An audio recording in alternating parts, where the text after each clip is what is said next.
नमस्कार, आप देख रहे हैं नेशन वन। मैं हूं कनक बिष्ट। चलिए रुक करते हैं खबरों का। उत्तर प्रदेश के शाहजहांपुर में मुमुक्षु शिक्षा संस्थान के युवा महोत्सव के समापन में सीएम योगी आदित्यनाथ ने जनता को संबोधित किया। इस मौके पर सीएम ने कहा कि पीएम मोदी देश को जोड़ रहे हैं। वहीं सीएम योगी ने कहा कि उन्होंने 2 माह में यूपी की अर्थव्यवस्था को एक नया आयाम देने का काम किया है। वहीं सीएम ने कहा कि इससे पहले यूपी में जंगल राज के चलते यहां कोई निवेश नहीं करना चाहता था, लेकिन योगी सरकार ने कानून राज कायम कर निवेशकों को बेहतर माहौल दिया, जिससे 35 लाख युवाओं को रोजगार मिलेगा। वहीं इस कार्यक्रम में सीएम योगी ने मुद्रा योजना, किसान बीमा, वृद्धावस्था पेंशन, प्रधानमंत्री आवास योजना सहित अन्य योजनाओं के करीब 500 करोड़ रुपए के चेक का वितरण भी किया। वहीं इसके बाद सीएम हनुमान धाम में आयोजित प्रेस वार्ता में पहुंचे, जहां उन्होंने बताया कि स्किल डेवलपमेंट योजना के जरिए युवाओं को मौके मिले। वहीं पत्रकारों के हित में बात करते हुए सीएम योगी ने कहा कि उनकी सहायता राशि बढ़ाई जा रही है और पत्रकारों को निःशुल्क आवास देने पर भी विचार कर रही है। लोन सस्ते दामों पर उपलब्ध कराने की व्यवस्था करना, मुद्रा योजना में 50,000 से लेकर के 10 लाख तक का उन्हें आसान किस्तों पर लोन उपलब्ध कराने की व्यवस्था करना, स्टार्टअप के माध्यम से उन नए युवाओं को जो नौकरी के पीछे नहीं भागना चाहता, स्वयं का अपना कार्य खड़ा करना चाहता है, उसको प्रोत्साहित करने की योजना। शिल्प को, वहां के उत्पाद को ब्रांडिंग करके उसको एक मार्केटिंग देना और उसके साथ नौजवानों को जोड़ करके रोजगार सृजन की व्यवस्था करना। मेरा अनुमान है कि हम इसके माध्यम से आगामी 3 वर्ष के दौरान 20 लाख से अधिक नौजवानों को रोजगार के साथ जोड़ने का कार्य करेंगे। एक पत्रकार की निर्मम हत्या हुई थी इलाहाबाद के कानपुर के पास, हम लोगों ने वहां भी सहायता दी, हम लोगों ने गाजीपुर में भी सहायता दी है। पत्रकार इस समाज का एक सजग प्रहरू है, लोकतंत्र का एक मजबूत स्तंभ है। पत्रकारों के लिए हम बहुत सारी योजनाओं को लेकर के आ रहे हैं और मुझे लगता है कि एक नई आवासीय योजना बहुत शीघ्र आप लोगों को देखने। शाहजहांपुर से दीपक दीक्षित की रिपोर्ट। उत्तराखंड के रुद्रपुर में मुख्यमंत्री त्रिवेंद्र सिंह रावत ने विकासखंड परिसर आयोजित बेटी बचाओ बेटी पढ़ाओ कार्यक्रम के अंतर्गत स्पर्श सैनिटरी नैपकिन उत्पादन इकाई का शुभारंभ किया। आपको बता दें कि इकाई में महिलाओं द्वारा महामारी में इस्तेमाल किए जाने वाले पैड्स का उत्पाद किया जाएगा। मुख्यमंत्री ने इस इकाई के शुभारंभ के दौरान कहा, मासिक धर्म जैसे विषय पर प्रत्येक परिवार को अपनी बालिकाओं को जानकारी दी जानी चाहिए, ताकि बालिकाएं मासिक धर्म के दौरान लिए जाने वाले उचित कदम उठा सकें और निसंकोच सैनिटरी नैपकिन का उपयोग कर सकें। इस दौरान मुख्यमंत्री ने कई बालिकाओं को निःशुल्क सैनिटरी नैपकिन वितरित किए। देखिए, बड़ा संकोच रहता था महिलाओं में, विशेषकर बेटियों में, कि वो संकोच करती थी जब उनको महावारी के दौरान, और बड़ी धारणा भी गलत थी। मैंने स्वयं देखा है एक बार कि एक बच्ची को केवल इसलिए स्कूल से निकाल दिया गया क्योंकि उसको उस दौरान पीरियड, इस क्लास में पीरियड के समय हो गया उनका। मुझे लगता है कि ये हमारा अंधविश्वास है, हमारी गलत धारणा है। कुछ चीज़ें नेचर से हमको मिलती हैं और इसलिए इस तरह के जो प्रोग्राम है, इस तरह के आयोजन से जो संकोच है बच्चियों के मन में, वो दूर होगा। रुद्रपुर से दीपक कुकरेजा की रिपोर्ट।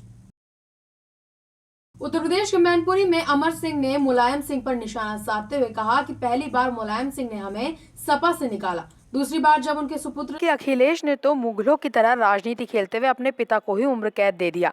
इसी के साथ ही उन्होंने अखिलेश को औरंगजेब बता दिया। वहीं अमर सिंह ने लालू पर भी हमला बोलते हुए कहा कि लालू जी मुदिया मुदिया करते थे, चील कौवे कहते थे। आज उनकी जमानत तक नहीं हो रही, जेल में चक्की पीस रहे हैं।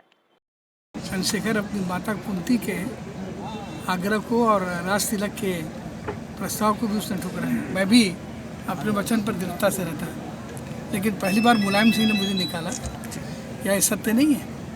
और दूसरी बार उनके सुपुत्र अखिलेश यादव ने जब उन्हें ही निकाल दिया, जब अपने पिता को ही कह दिया कि जाओ, तो दशरथ ने राम को 14 साल का वनवास दिया था, उन्होंने तो मुलायम सिंह को औरंगजेब की तरह उम्र कैद दे दी। फिर उस औरंगजेबी अखिलेश के बारे में मैं कहूँ कि औरंगजेबी है, और जिस मुलायम सिंह ने अपने श्रम से समाजवादी पार्टी जैसी भी थी उसको नीचे से ऊपर खड़ा किया, सीधे आकर के जो जिस तरह से उनके कार्यकर्ताओं ने भू माफिया की तरह दूसरों की ज़मीन दखल की, उसने भी राजनीतिक माफिया की तरह अपने पिता की बनाई हुई राजनीतिक ज़मीन दखल कर ली। ये मुगलवी अंदाज की राजनीति है। समाजवादी पार्टी का राजनीतिक कोष क्या था? मुलायम सिंह यादव, अमर सिंह, शिवपाल यादव, यह सब अकाउंट शून्य हो गया है। और इस शून्य अकाउंट में जब यूपी को ये साथ पसंद है, यूपी को ये हाथ पसंद है, और उनके स्टार स्पीकर लालू जी कहते थे कि मोदिया चिलकौआ बा, ये हेलीकॉप्टरवा नहीं हो, चिलकौआ हो। तो मैंने कहा कि ये चील पहचान गया है कि तुम राजनीति के मुर्दा लाश हो, और चील का आहार मुर्दा लाश होता है। तो तुम इस चील के सामने क्यों आए हो? तो आज लालू जी कहाँ हैं जो मुदिया करते थे, चिलकौआ कहते थे? जमानत तक नहीं हो रही है, जेल में चक्की पीस रहे हैं। मैनपुरी से अवनीत मिश्रा की रिपोर्ट। उत्तर प्रदेश के बलिया में बैरिया विधानसभा के भाजपा विधायक सुरेंद्र सिंह ने पत्रकारों से वार्ता करते हुए कई विवादित बयान दिए। उन्होंने कहा कि जो लोग वंदे मातरम और भारत माता की जय कहने से परहेज करते हैं, उन्हें राजनीति करने का अधिकार नहीं होना चाहिए। इसी के साथ ही उन्होंने ओवैसी और आजम खान पर भी जमकर निशाना साधा। जय बोलने में परहेज करता हो, जो वंदे मातरम का परहेज करने का स्वभाव का हो, उसको बिल्कुल प्रतिबंध लगना चाहिए। उसको राजनीति में रहने का अधिकार भी नहीं होना चाहिए। जिस मातृभूमि को में पैदा होने के बाद इसका अन्न खाने के बाद उसको माँ की श्रेणी में नहीं मानता है, तो निश्चित रूप से उसकी राष्ट्रभक्ति जो है संदिग्ध है, और ऐसे लोग वास्तव में नहीं होने चाहिए। अब बांग्लादेश की भावना रखने वाले लोग, पाकिस्तान के प्रति अपना श्रद्धा रखने वाले लोग इस धरती पर उपयोग क्यों करें? भाई अच्छा तो होता तो मुझसे प्रार्थना है कि ऐसे लोगों को जो भारत माता से प्रेम नहीं करते हैं वो भारत छोड़ के चले जाएं। बलिया से रत्नेश सिंह तोमर की रिपोर्ट।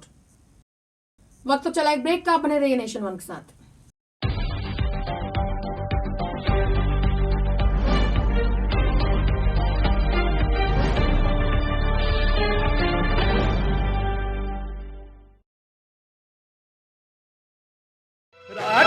इस बाजो जन्नत भी नरक जहां, फिर भी क्यों रख देने तियां नाल फर्क जहां। राखी इस बाजो जन्नत भी नरक जहां, फिर भी क्यों रख देने तियां नाल फर्क जहां। ना चलदा कर तेरा सानू सौरियों मुड़ियां नूं, ना चलदा कर तेरा सानू सौरियों मुड़ियां नूं। ना आख बाब लावे चिड़ियां तू कुड़ियां नूं, ना आख बाब लावे चिड़ियां तू कुड़ियां नूं।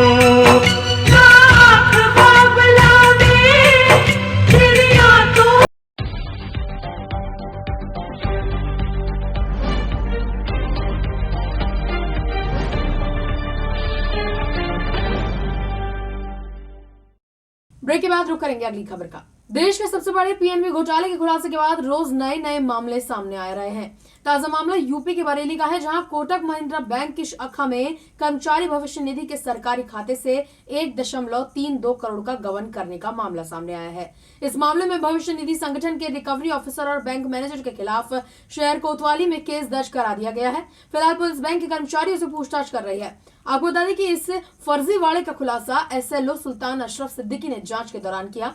पुलिस के मुताबिक जल्द ही मामले का खुलासा कर दिया जाएगा। ये एक कोटक महिंद्रा बैंक में एक गबन का मामला आया है, जिसमें 2 व्यक्तियों के विरुद्ध एफआईआर दर्ज की गई है, जिसमें लगभग 1 करोड़ 32 लाख रुपए के गबन का मामला है, जिसमें थाना कोतवाली में धारा 409 के अंतर्गत एफआईआर दर्ज की गई है, जिसमें 2 व्यक्ति बैंक मैनेजर हरमीत सिंह और रिकवरी अफसर जोगेंद्र सिंह के नाम एफआईआर दर्ज की गई है। कार्रवाई की जा रही है। बरेली से अंकुर चौधरी की रिपोर्ट। उत्तराखंड के टिहरी जिले के भिलगना ब्लॉक के बंजिंगा गांव में एक ग्रामीण परिवार पर गुलदार ने हमला कर दिया। ग्रामीणों ने घायलों को अस्पताल में भर्ती कराया, जहां डॉक्टरों की टीम ने घायलों का प्राथमिक उपचार कर जिला अस्पताल बोराड़ी रेफर कर दिया। वहीं डॉक्टर की माने तो गुलदार के नाखूनों के तेज घाव होने के कारण सर्जनों की टीम की देखरेख में घायलों का इलाज किया जा रहा है। जो पिता थे भरोसा राम, उन्हें तो काफी जगह चोट करा है बाघ ने, उनके सर में, दोनों हाथों में और पैर में भी चोट आई है। पर जो बेटा था उनका चैतराम, उसके जो बायां हाथ है उसकी हड्डी में थोड़ा चोट है और काफ़ी जगह बाघ के जो है नाखून और दांत गड़े हुए हैं। बस अभी तो इनका यही है, खून काफ़ी बह चुका है पिता का तो, पर बेटी की हालत तो ठीक है। एक भरोसा राम जी हैं जिनकी उम्र 62 साल है। चैतराम सन ऑफ भरोसा राम जी हैं, इनकी उम्र 27 साल है। ग्राम बजिंगा के रहने वाले हैं। पोस्ट ऑफिस दोपहरदार, जिला टिहरी गढ़वाल। ये रिकुंड नामे तोग में इनको घायल किया गया गुलदार, जिनकी एक की हालत ज़्यादा गंभीर है और एक थोड़ा सामान्य है। वन विभाग के द्वारा इनको जो शासनादेशों के अनुसार जो मुआवजा होगा वो दिया जाएगा। टिहरी से अंकित मित्तल की रिपोर्ट। उत्तर प्रदेश के महोबा कोतवाली के कानपुर सागर राष्ट्रीय राजमार्ग 86 पर अवैध वसूली करता फर्जी सेल टैक्स कमिश्नर सामने आया है। आपको बता दें कि आंध्र प्रदेश के ट्रक चालक से 5000 रुपए की अवैध वसूली करते हुए ट्रक चालक ने राहगीरों की मदद से फर्जी सेल्स टैक्स कमिश्नर को पकड़कर पुलिस को सौंप दिया। जी, हम इसका पेपर चेक करते थे। हाँ, वो हमारे आंध्रा गुजरात वो लंच कंपनी की तरफ से मतलब यहाँ पर काम करते हैं। पैसे की हमने सर कोई भी मांग नहीं की है। ये हमको जबरदस्ती दी गई, ये आरोप लगाया गया कि पैसे की मांग की गई है। महोबा से आकांक्षा शुक्ला की रिपोर्ट। मध्य प्रदेश के कटनी में नेशनल लीगल सर्विस अथॉरिटी और विधिक सेवा प्राधिकरण जबलपुर द्वारा एक शिविर का आयोजन किया गया, जिसमें जिला सत्र न्यायाधीश के साथ जिला प्रशासन और पुलिस अधिकारी मौजूद रहे। इस कार्यक्रम में मध्य प्रदेश शासन के विभिन्न प्रमुख विभागों के करीब 30 स्टॉल लगाए गए, जहां अधिकारी और कर्मचारी मौजूद रहकर लोगों की समस्या मौके पर ही सुनकर उनका समाधान करने का हर संभव प्रयास कर रहे थे। इस खास मौके पर दिव्यांग बच्चों को ट्राईसाइकिल भी वितरित की गई। मेगा शिविर का आयोजन विधिक सेवा प्राधिकरण की ओर से किया जा रहा है, जिसमें राष्ट्रीय विधिक सेवा प्राधिकरण दिल्ली और राज्य विधिक सेवा प्राधिकरण जबलपुर के मार्गदर्शन में हम राष्ट्रीय विधिक सेवा प्राधिकरण की योजनाओं को कार्यान्वित किए जाने के लिए यह शिविर लगा रहे हैं। गरीब और आदिवासियों की समस्याओं को लेकर उनके द्वार पर उनको न्याय और अधिकार मिले, इसलिए प्रयासरत हैं। कटनी से योगेश खरे की रिपोर्ट। फिलहाल मेरे साथ इस बुलेटिन में सिर्फ इतना ही। देश दुनिया की तमाम बड़ी खबरों के लिए आप बने रहिए नेशन वन के साथ। नमस्कार।